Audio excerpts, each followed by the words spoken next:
బాబా గారి అవతారం గురించి మీకు ఏమైనా ఐడియా ఉందా? వాళ్ళు అవధూతులండి. హ్మ్. అవధూతులు అంటే వాళ్ళు దేన్ని ఆశించరు, వాళ్ళు హ్మ్. దేనితో అవసరం లేదు వాళ్ళు. హ్మ్. వాళ్ళ కేవలం పరమాత్మని స్వరూపం అందే వాళ్ళు నిమగ్నమై ఉంటారు. వాళ్ళు హ్మ్. వాళ్ళకి ఏమన్నా ఇచ్చినా కూడా వాళ్ళు ఆశించరు. వాళ్ళకి భూములు కానీ, ఇండ్లు కానీ, వాళ్ళకి ఆశ్రమాలు కానీ ఇన్ని వాళ్ళకి అవసరం లేదు. వాళ్ళకి హ్మ్.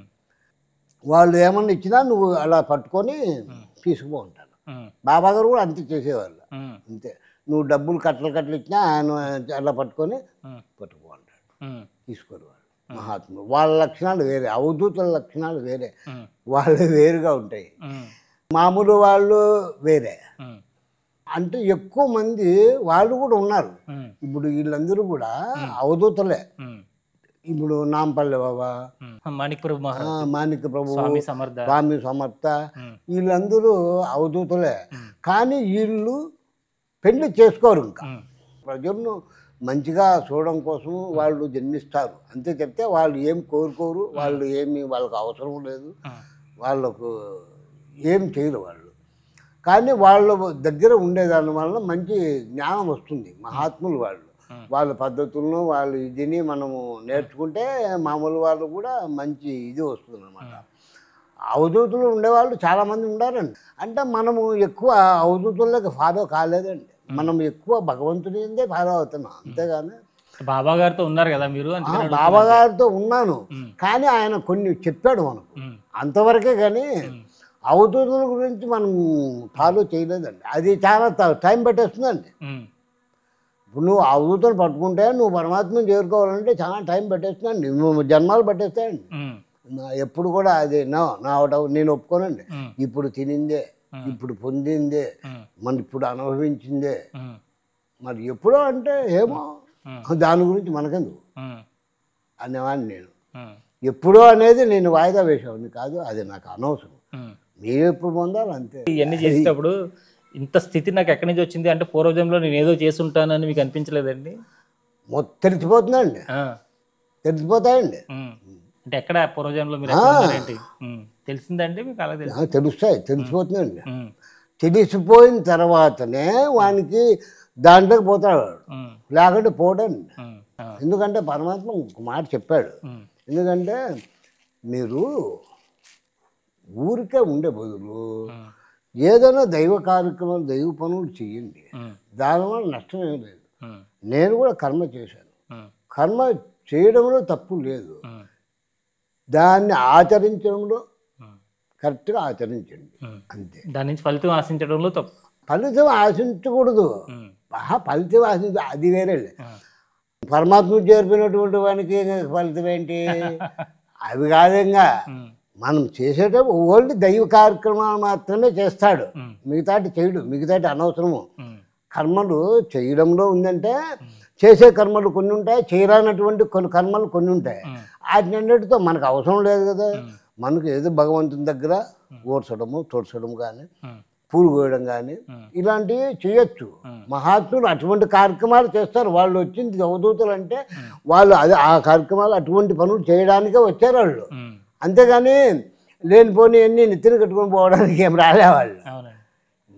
ప్రజలను ఉద్ధరించడం కోసం, మంచి మార్గాన్ని నడిపించడం కోసం వచ్చినటువంటి మహాత్ములు వాళ్ళంతా కూడా. చెప్పే వాళ్ళు చెడ్డ కార్యక్రమాలు వాళ్ళు ఎందుకు చేస్తారండి? చేయరు కదా. మరి అది ఇప్పుడు నేను దేవాలయాల్లో జరిగేటటువంటి పొరపాట్లు మీకు చెప్పాను. తిరుపతి కావచ్చు, అన్నవరం కావచ్చు, సింహాచలం కావచ్చు, ఇంకా వేరే వేరే ఊర్లు కావచ్చు అండి. ఆ మాదిరిగా ఎప్పుడు చెయ్యకూడదండి. ఆ మాదిరిగా జరగకుండా వీళ్ళు చూసుకోవాలండి. చూసుకోకపోతే వీళ్ళు దెబ్బ అయిపోతారండి, లాస్ట్లో దెబ్బ అయిపోతారండి. ఎందుకంటే ఎవరిని వదిలిపెట్టదండి ప్రకృతి, ఎవరిని లొంగిపోతుంది ప్రకృతి తెలుసా. నువ్వు ఇక్కడి నుంచి విలక్షణునిగా అయిపోతావో, ఇక్కడి నుంచి విడిపడిపోతావో, అప్పుడు ఇది నిన్ను ఏమీ చేయదు. అంతవరకు నిన్ను పీడిస్తూ ఎంతవంటి వాడినైనా పీడిస్తూనే ఉంటుంది, బాధపడుతూనే ఉంటుంది. దీంట్లో చాలా జాగ్రత్తగా చేసుకోవాలి. వీళ్ళు పరివారం ఉందారే వాళ్ళు కరెక్ట్ కాదండి. అలా చేయడము పొరపాటండి. భక్తులకు ఎక్కడి నుంచో వచ్చినటువంటి భక్తులకు అలా కష్టపెట్టడము, అలా బాధ పెట్టడము, అలా చేయడము అది కరెక్ట్ కాదండి.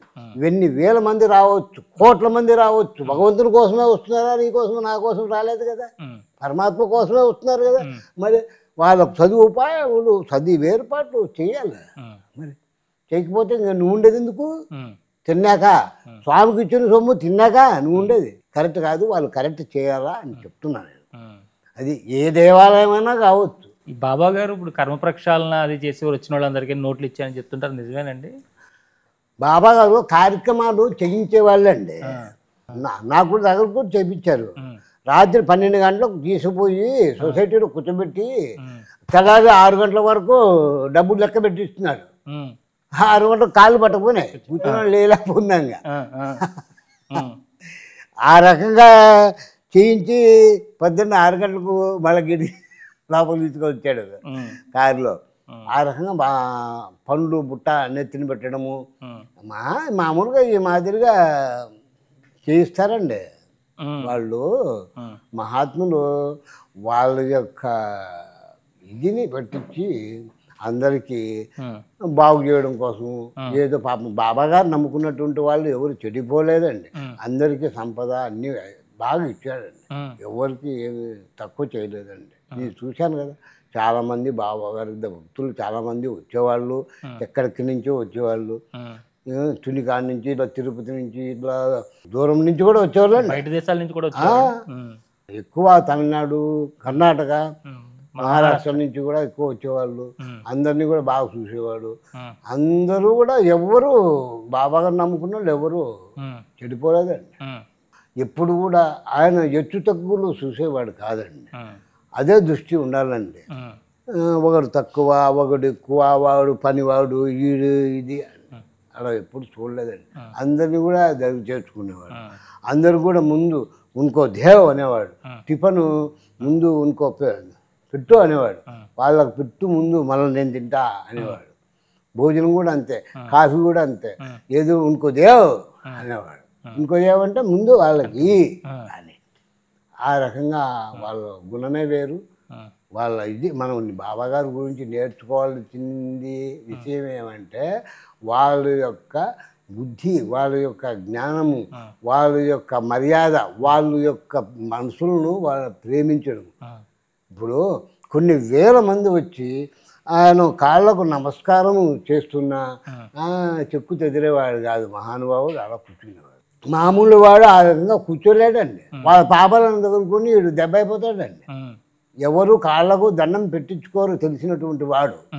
వాళ్ళు అవధూతులు కాబట్టి ఎంతమంది దండం పెట్టినా వాళ్ళు ఏం ఇది చేయరు. మనలాంటి వాళ్ళము దండం పెట్టించుకోకూడదండి.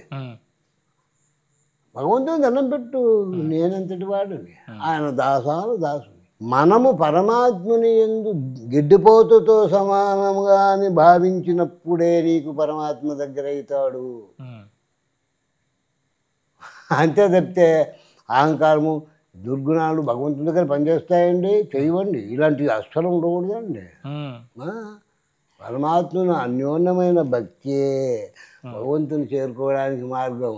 సులువుగా దొరుకుతాడు ఆయన, సులువుగా పట్టుకోవచ్చండి. పసిబిడ్డలాగా పట్టుకొని తన హృదయమందున చేర్చుకోవచ్చండి. హృదయమందున పెట్టుకొని హాయిగా ఉండొచ్చండి.